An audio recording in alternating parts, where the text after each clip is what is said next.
মধ্যপ্রাচ্যের উত্তেজনাপূর্ণ পরিস্থিতির মধ্যে যুক্তরাষ্ট্রের শক্তিশালী যুদ্ধজাহাজ ইউএসএস ট্রিপোলি LHA-7 নিয়ে নতুন করে আলোচনা শুরু হয়েছে বিশ্বজুড়ে। এই অত্যাধুনিক অ্যাম্ফিবিয়াস অ্যাসল্ট শিপটি জাপান থেকে যাত্রা শুরু করে দক্ষিণ পূর্ব এশিয়ার গুরুত্বপূর্ণ পথ অতিক্রম করে ম্যালাক্কা স্ট্রেইট পেরিয়ে শ্রীলঙ্কার পাশ দিয়ে ভারত মহাসাগরের গভীর জলে প্রবেশ করে।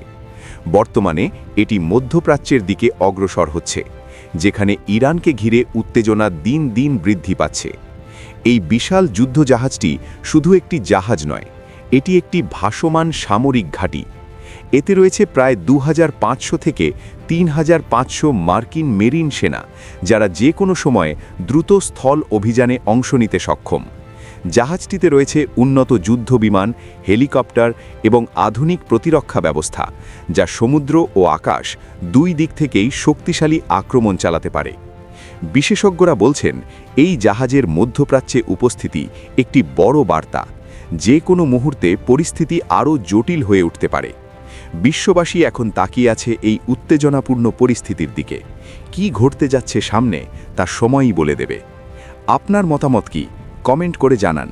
আর আন্তর্জাতিক সর্বশেষ আপডেট পেতে সাবস্ক্রাইব করুন HM News 24।